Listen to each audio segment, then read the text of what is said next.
तो स्वागत है आप सभी का स्पेशल शो में। संसद जो लोकतंत्र का मंदिर कहा जाता है, राजनीति का अखाड़ा बन चुका है। यहां हंगामे के अलावा कुछ नहीं हो रहा। करीब 10 दिनों से हंगामा ही हंगामा बरपा है। अडानी के नाम पर हंगामे की शुरुआत हुई और एक हफ्ते तक संसद में सिर्फ अडानी अडानी की गूंज सुनाई दी। अब तो जैसे पूरा सवाल ही घूम गया है। कल तक अडानी के मददगार पर जंग छिड़ी थी, अब सवाल यह बड़ा बन चुका है कि सोरोस का आखिर सगा कौन है। तो बीजेपी ने अडानी पर चर्चा की मांग के सामने झुकने के बजाय कांग्रेस पर हमले का नया हथियार सामने लेकर आई है। नाम था जॉर्ज सोरोस। जॉर्ज सोरोस के नाम पर भी हंगामा हुए 4 दिन बीत चुके हैं और कांग्रेस बैकफुट पर दिख रही है। तो अब कांग्रेस पलटवार में एक नहीं 2 नाम लेकर आई है, गौरव हिंदुजा और शशांक ऋषि सिंह। अब ये 2 नाम बिल्कुल नए हैं, भारतीय हैं मगर अमेरिका में कारोबार करते हैं, पर कांग्रेस इनका नाम ले रही है और उनका उसी जॉर्ज सोरोस से कनेक्शन भी बता रही है जिनके सहारे बीजेपी कांग्रेस को बैकफुट पर धकेल रही है। राहुल सोनिया पर देशद्रोह तक का आरोप बीजेपी लगा चुकी है। आज एक बार फिर इस पर हंगामा हुआ है और कल की तरह ही इसकी शुरुआत राज्यसभा में नेता सदन जेपी नड्डा ने ही किया। जेपी नड्डा सोरोस के सहारे कांग्रेस पर हमला बोल रहे थे और फौरन बाद कांग्रेस की ओर से प्रमोद तिवारी ने अडानी पर अमेरिका में लगे आरोपों को दोहराने का काम किया। सुनिए।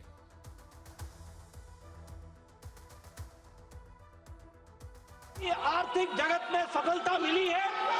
आज हम 11वें स्थान से 5वें स्थान पर पहुंचे हैं आदरणीय प्रधानमंत्री मोदी जी के नेतृत्व में, और हम बहुत जल्द ये तमाम षड्यंत्रकारियों के बावजूद भी हम तीसरी आर्थिक महाशक्ति बनने वाले हैं।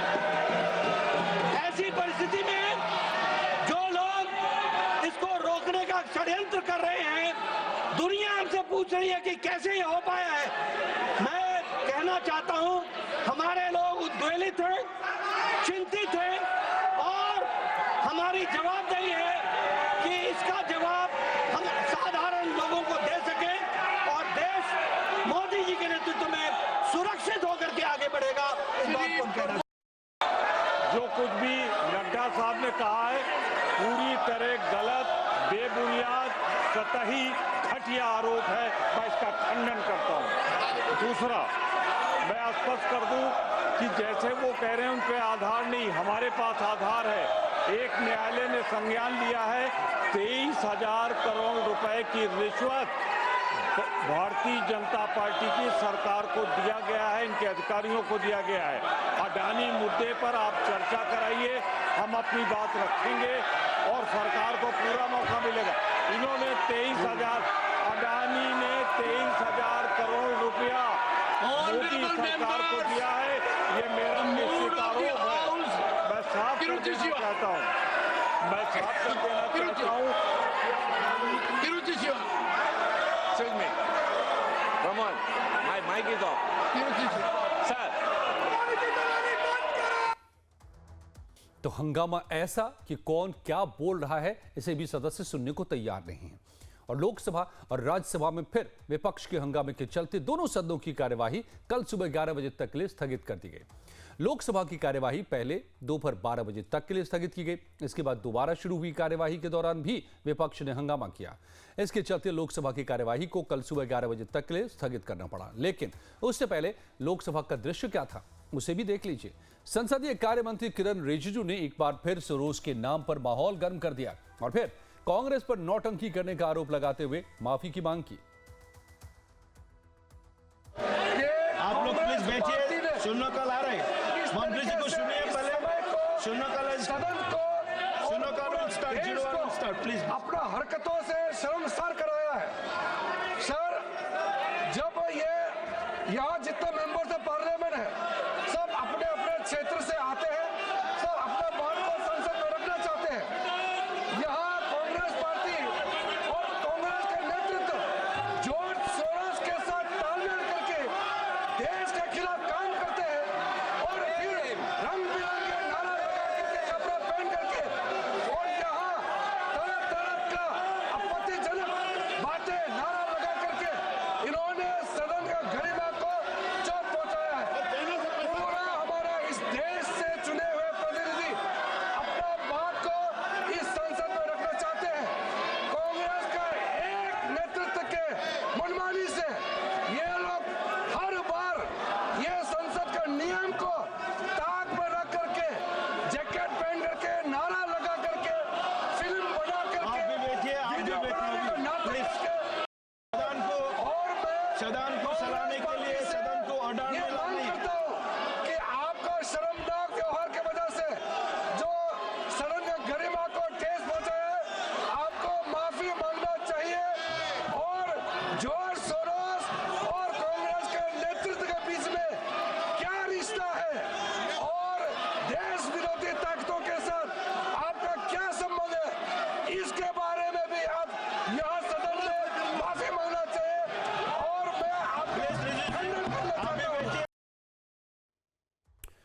तो जॉर्ज सोरोस और कांग्रेस के नेतृत्व के बीच भी क्या रिश्ता है, संसदीय कार्य मंत्री किरण रिजिजू की बातें आप सुन रहे थे। यानी संसद चल ही नहीं पा रही है, जैसे तैसे बस 1 घंटा संसद में शोर शराबा चलता है और फिर अगले दिन के लिए स्थगित हो जाता है। पर असल घमासान तो संसद के बाहर बचा है, जहां एक बार फिर कांग्रेस पार्टी ने अडानी पर विरोध के लिए नया तरीका इजाद किया।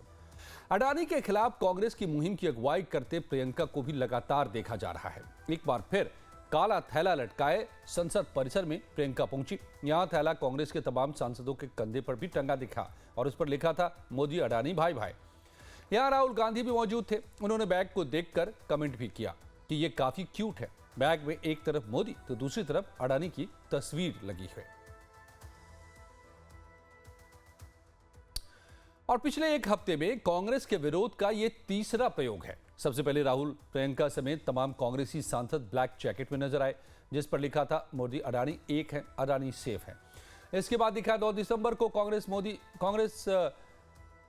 कांग्रेसी सांसद मोदी अडानी का मुखौटा लगाए दिखे, जिनका राहुल गांधी ने इंटरव्यू भी लिया। और आज कांग्रेस सांसदों के कंधे पर काले रंग का थैला नजर आया। हालांकि अडानी के नाम पर सियासी अखाड़ा बन चुके संसद परिसर पर भी लोकसभा अध्यक्ष की नजर है। तभी ओम बिरला ने आज सत्ता पक्ष और खासकर विपक्ष के सांसदों के व्यवहार पर ऐतराज जताया।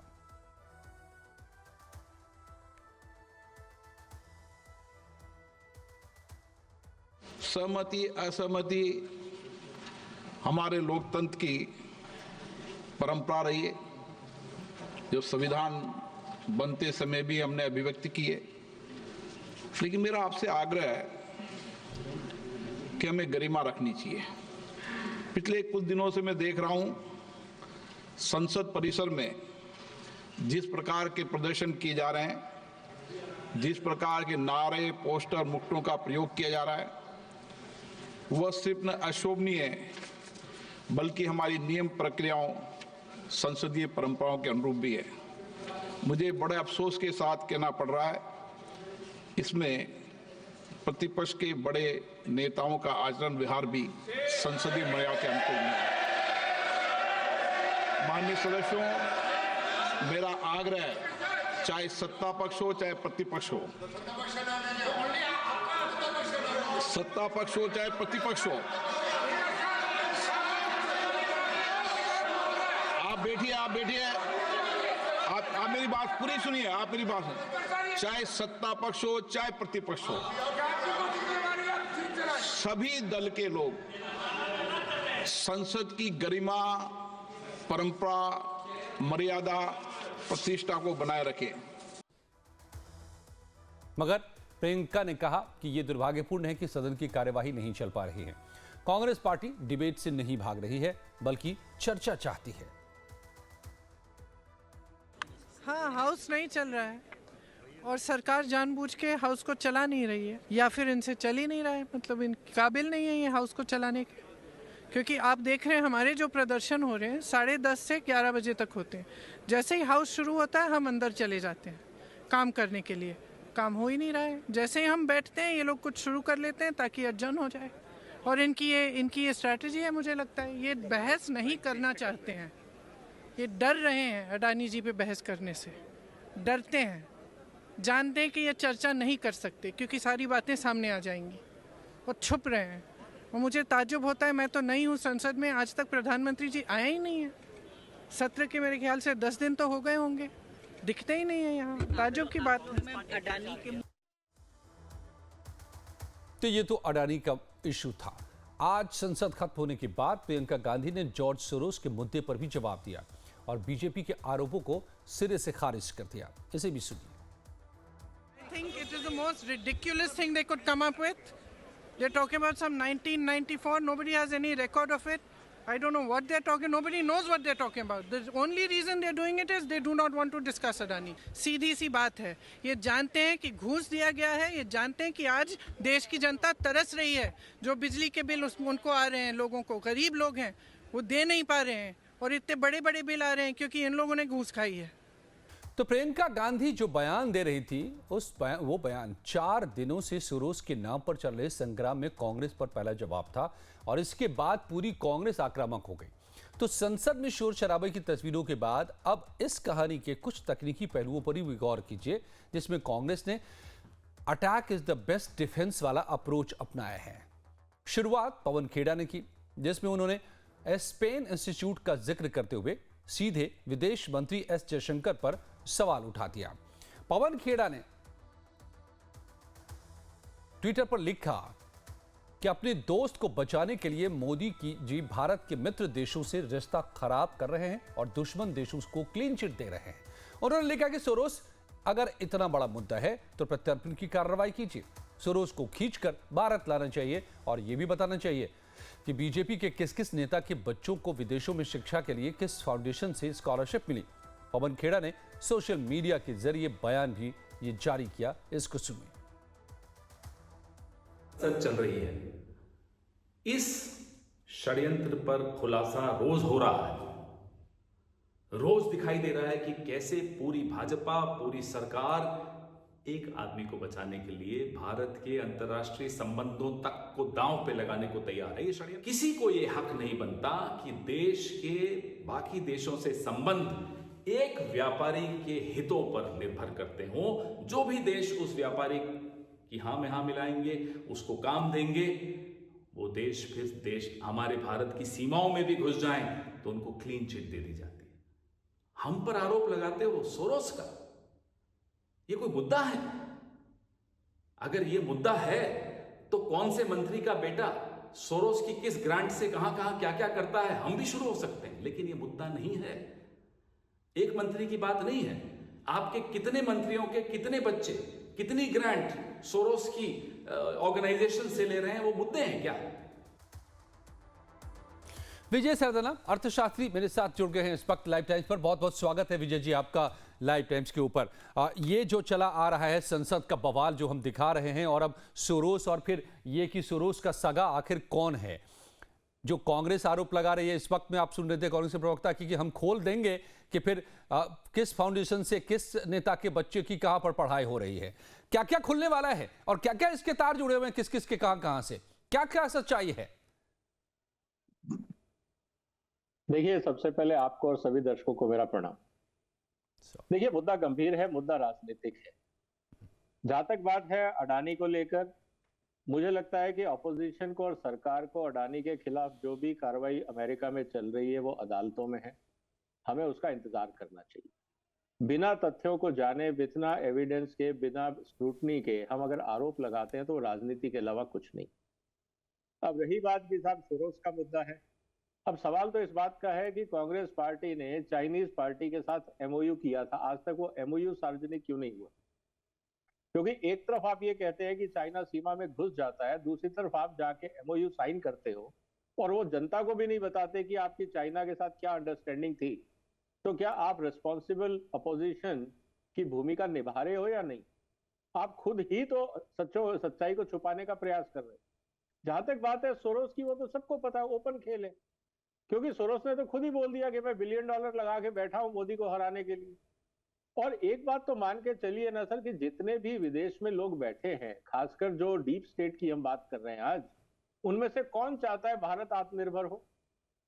इस बात को आप मान लीजिए कि इस समय सबकी निगाहें भारत पे है, क्योंकि भारत दुनिया का सबसे बड़ा बाजार है।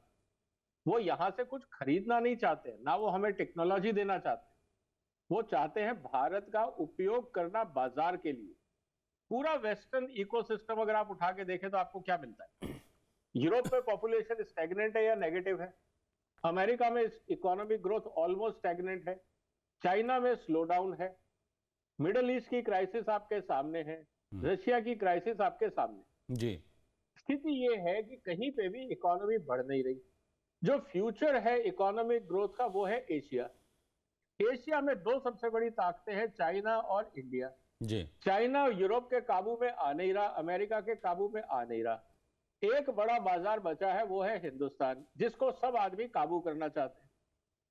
अब इस जो ये राजनीति चल रही है अंतरराष्ट्रीय लेवल पे, वो चाहते हैं कि भारत में कोई ऐसा मजबूत नेता नहीं आए जो भारत को आत्मनिर्भर बनाने की सोचे, क्योंकि अगर भारत आत्मनिर्भर हो गया तो बाकी लोग अपना माल कहां बेचेंगे?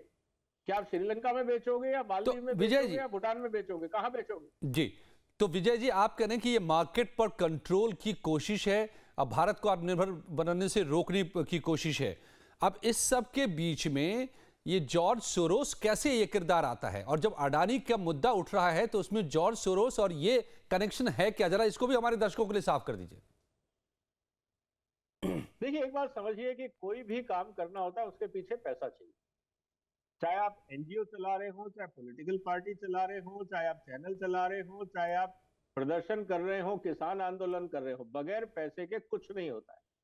और आज जॉर्ज सोरोस का एजेंडा बहुत क्लियर है कि जो भी भारत को डिस्टेबलाइज करेगा उन सबको मैं फंड करूंगा। मैंने $1 बिलियन उसके लिए अलग से निकाल के रखा हुआ है। तो सब लगे हुए उसी ताक में। भाई देखिए, आज की तारीख में जितने लोग एनजीओ चला रहे हैं, आप इतिहास में जाइए, और अगर आपके पास टाइम हो तो इंटरनेट पे मेरा एक पूरा डिटेल्ड वीडियो है कि एनवायरमेंटल एनजीओ के नाम पे किस तरह से भारत को डिस्टेबलाइज करने का प्रयास किया जा रहा है। आपकी हर पॉलिसी में टांग अड़ाई जाती है, कहीं आप डेवलपमेंट की बात करते हैं वो सुप्रीम कोर्ट पहुंच जाता है। इन सब एनजीओ को और बड़े बड़े वकीलों को पैसे कौन दे रहा है? एक तरफ तो ये अपने आप को झोला छाप बोलते हैं कि हमारे पास पैसे नहीं, लेकिन ये बड़े वकील और बड़े कोर्ट में पहुंच जाते हैं हर दूसरे दिन। खर्चा कौन उठा रहा है? कभी इसकी जांच हुई है? कहने का मतलब बहुत सिंपल है दोस्तों, यहाँ पे एक एजेंडा है कि भारत के ऊपर, भारत के बाजार के ऊपर कब्जा किया जाए। सोरोस का इंटरेस्ट वही है, क्योंकि आफ्टर ऑल सोरोस कौन है? बिजनेसमैन है। इसके भी आसपास 500 और बिजनेसमैन होंगे जो इसके दोस्त होंगे। वो खुल के नहीं बोलते, ये खुल के बोलता है। फर्क इतना है, अमेरिकन गवर्नमेंट देखने को, जैसे कहते हैं ना, हाथी के साथ दिखाने के और खाने के, और सब हाथ मिलाएंगे, मोदी साहब से गले मिलेंगे, लेकिन उनका डीप स्टेट हर लेवल पे आपको, चाहे अडानी का मुद्दा हो, चाहे अंबानी का मुद्दा हो, चाहे आपकी एयरक्राफ्ट की डील हो, चाहे आपके पावर प्लांट्स हो, चाहे न्यूक्लियर डील हो, चाहे रशिया की डील हो, ठीक है, हर जगह टांग अड़ाई जाएगी। जी, तो जो बात आप कह रहे हैं सरदाना जी, मैं इसको लेकर के कुछ इन तथ्यों को भी सामने रखता हूं कि कुल मिलाकर 95 साल का जॉर्ज सोरोस किसी ऑक्टोपस से कम नहीं है, जिसका कई देशों में कनेक्शन है, जो सरदाना जी भी बता रहे थे। भारत में भी विपक्ष के बाद अब सत्ता पक्ष में भी उसके यार दोस्त निकलने लगे हैं, क्योंकि कांग्रेस अब सोरोस से बीजेपी नेताओं के रिश्ते का खुलासा करने लगी है, और इसमें सबसे ऊपर नाम तो विदेश मंत्री जयशंकर का ही है। इस सिलसिले को कांग्रेस सांसद शशि थरूर ने भी आगे बढ़ा दिया है, क्योंकि उन पर भी अमेरिकी अरबपति जॉर्ज सोरोस से मित्रता के आरोप लगे हैं, जिस पर थरूर ने सफाई दी है, कबूल किया है कि हाँ, एक बार सोरोस से मुलाकात हुई है, लेकिन उनकी ये मुलाकात हरदीप सिंह पुरी के साथ हुई थी। यानी एस जयशंकर, हरदीप सिंह पुरी, अब तक 2 नाम सामने आ चुके हैं। अब चलिए कांग्रेस के आखिरी प्रहार पर जो प्रवक्ता सुप्रिया श्रीनेत की ओर से किया गया है। दरअसल सुप्रिया श्रीनेत ने प्रेस कॉन्फ्रेंस किया और बीजेपी के शीर्ष नेता तक को लपेट लिया। हमने आपको एक दिन पहले ही बताया था कि बीजेपी कांग्रेस में वार पलटवार के लिए रोज नए नए हथियार आजमाए जा रहे हैं। अब इसमें नया नाम है गौरव हिंदुजा और शशांक ऋषि सिंह। ये दोनों इस खेल के खिलाड़ी कैसे बनाए गए हैं, ये पूरा सुप्रिया श्रीनेत के जरिए समझिए। फ्लोट है, कैपिटल फ्लोट में बड़ा पैसा सोरोस के इन्वेस्टमेंट आर्म अस्पाडा, जो अब लाइट रॉक के नाम से जाना जाता है, उसने लगाया। कैपिटल फ्लोट का नाम अब बदल के एक्सियो हो गया है, और उसको ये 2 नौजवान गौरव हिंदुजा और शशांक ऋषि सिंह चलाते हैं। ये 2 नौजवान प्रतिभावान हैं। इन्होंने $300 मिलियन इन्वेस्ट किए हैं, 40,000 छोटे मध्यम लघु उद्योगों को दिए हैं। इन्होंने करीब पैसा किसानों को दिया है, स्टार्टअप में लगाया।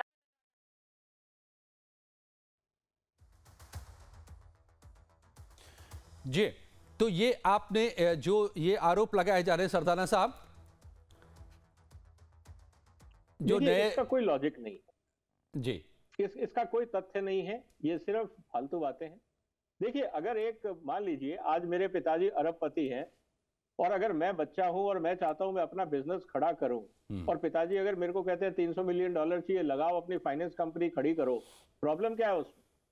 अगर हमारे पॉलिटिशियंस के बच्चों का विजन नहीं है, तो क्या आप कहते हो कि बिजनेसमैन अपने बच्चों को आगे नहीं बढ़ाएंगे? क्या अपने पैरों पे नहीं खड़ा कराएंगे? आफ्टर ऑल उनकी कैपिटल, उनकी क्षमता, उनकी काबिलियत, उनकी कॉम्पिटेंसी कब काम आएगी? सिर्फ नेताओं के चक्कर में लोग अपना काम करना बंद कर दें। प्रॉब्लम ये है कि हमारे नेताओं के साथ प्रॉब्लम ये हो गई है कि इनके पास अब तथ्य नहीं रहे, एविडेंस नहीं रहे हैं। इनको कहीं पे भी लिंक मिलता है। आज आपके स्टूडियो में या मैं आपके प्रोग्राम में आता हूं, वहां 20 लोग मिलते हैं, फोटो खिंचवाते हैं साथ में, तो इसका मतलब क्या हो गया? रिश्तेदारी हो गई। ये बेहूदी इलॉजिकल बातें जो आज की तारीख में हो रही हैं, इनका कोई आधार नहीं। हकीकत ये है कि अगर उन बच्चों ने कानून के हिसाब से अगर कंपनी खड़ी करी है और 40,000 कंपनियों में या स्टार्टअप्स में पैसा लगाया, तो आपको दर्द क्यों हो रहा है? अगर उन्होंने गैर कानूनी काम किया है तो कानून देखेगा ना। आप ये बताइए कि उन्होंने गैर कानूनी काम क्या किया है? क्योंकि वो हिंदुजा के बच्चे हैं या किसी पॉलिटिशियन के बच्चे हैं और अपने दम पे आगे बढ़ना चाहते हैं, तो इसमें दर्द क्यों होता है? ये मुझे आज तक बात समझ में नहीं आई। चलिए, तो ये राजनीति आप जो बता रहे हैं कि जो भी मुद्दे जिस तरीके से उठाए जा रहे हैं वो उसके पीछे राजनीति है, तथ्य नहीं है। जो केस अमेरिका में है उसके फैसले का इंतजार फिलहाल करना चाहिए। शुक्रिया ज़रदाना साहब आपका लाइव टाइम्स से जुड़ने के लिए। तो अब जानिए कि बीजेपी ने इस खुलासे के फ्रांस की पब्लिकेशन हाउस मीडिया पार्ट की एक रिपोर्ट को आधार बनाया है और इसी के आधार पर बीजेपी ने कहा है कि अडानी ग्रुप को निशाना बनाने वाला ओसीसीआरपी अमेरिका से बड़ी फंडिंग लेता है।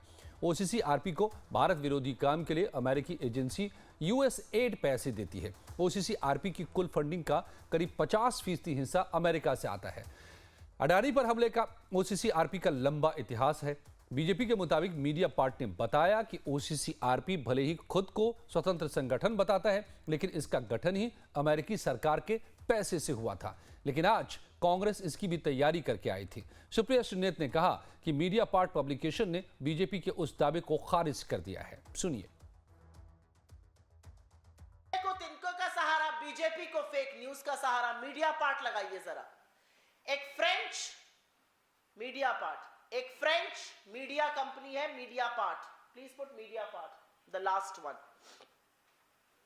एक फ्रेंच मीडिया कंपनी है मीडिया पार्ट। जब बीजेपी के अधकचरे ज्ञान वाले लोगों ने प्रेस कॉन्फ्रेंस करी और दलाल जो बने हुए हैं सदन में बोले, तो उन्होंने मीडिया पार्ट का हवाला दिया।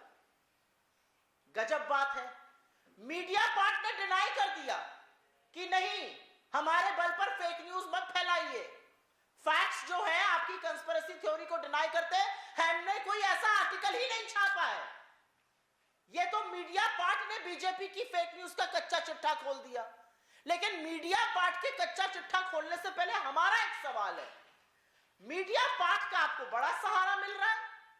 मीडिया पार्ट के बलबूते पर आप फेक न्यूज फैला रहे थे। अगर मीडिया पार्ट आपके लिए इतना विश्वसनीय है तो ये बताइए, जब ये राफेल का खुलासा करता है तब इसके खिलाफ प्रेस कॉन्फ्रेंस क्यों कर रहे थे? यानी 2 दिसंबर को मीडिया पार्ट की एक रिपोर्ट के दम पर बीजेपी ने कांग्रेस को घेरा था और आज उसी मीडिया पार्ट ने अपनी रिपोर्ट से पल्ला झाड़ दिया। तो उसी के सहारे कांग्रेस ने बीजेपी पर फेक न्यूज फैलाने का आरोप भी लगाया। लेकिन मीडिया पार्ट जो कह रहा है उसने ऐसी कोई रिपोर्ट नहीं छापी, तो इस पर भी सवाल खड़े होते हैं। सबसे पहले बीजेपी का ये ट्वीट देखिए और गौर कीजिए कि उसमें मीडिया पार्ट की वो कौन सी आर्टिकल को टैग किया गया है। आर्टिकल का शीर्षक है a hidden link between joint investigative journalism and the US government. अब 2 दिसंबर को मीडिया पार्ट में छपी इस आर्टिकल को देखिए, सेम हेडलाइन है। यानी ये वही आर्टिकल है जिसमें शुरुआत में ही लिखा है ओसीसीआरपी को अमेरिकी सरकार की फंडिंग मिलती है। तो सवाल है कि मीडिया पार्ट अपनी इस रिपोर्ट को कैसे इनकार कर सकता है? क्या वो अपनी ही रिपोर्ट को फेक बता रही है? क्योंकि इसी आर्टिकल में मीडिया पार्ट ये भी बता रहा है कि ओसीसीआरपी को कितना फंड मिला। इस ग्राफ में साफ दिख रहा है कि ओसीसीआरपी को करीब 45% फंडिंग यूएस सरकारी एजेंसी से मिलती है। अब इसका एक और सबसे अहम पैराग्राफ देखिए जो इसी आर्टिकल का है, और वो मैं आपके लिए पढ़कर बताता हूं जिससे सब कुछ साफ साफ हो जाएगा। ये देखिए, हमने पड़ताल की, छानबीन की इस आर्टिकल को और इसकी जड़ों में गए, और उसमें जो सामने आया है ये खुद कहता है कि in an email sent to OCCRP journalist in 2023 में एक ईमेल भेजा गया ओसीसीआरपी को। सुलिवन एडमिटेड, जो सुलिवन है ओसीसीआरपी के, उन्होंने एडमिट किया, स्वीकार किया that it was mostly true, या ज्यादातर ये सही है, that his NGO did not do stories on US in the early years, कि उनका एनजीओ यूएस के खिलाफ कोई स्टोरी नहीं करता था। क्यों? all of its budget was paid by Washington and the Open Society Foundation, founded by billionaire and philanthropist George Soros. तो जॉर्ज सोरोस और वॉशिंगटन से पैसे मिलने की वजह से यूएस और जॉर्ज सोरोस के खिलाफ स्टोरी नहीं छाप सकते थे. We couldn't use US government और Soros money for US stories.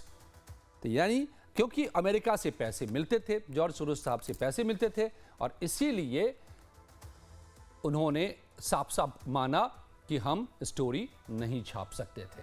तो यहां आकर बात पूरी हो जाती है कि बीजेपी का जो आरोप है वो निराधार नहीं है, और कांग्रेस जो इस वक्त कह रही है कि ये फेक न्यूज़ है, दरअसल वो फेक न्यूज़ नहीं है, वो आर्टिकल छपा है और उसमें ये मेल इसी को बता रहा है.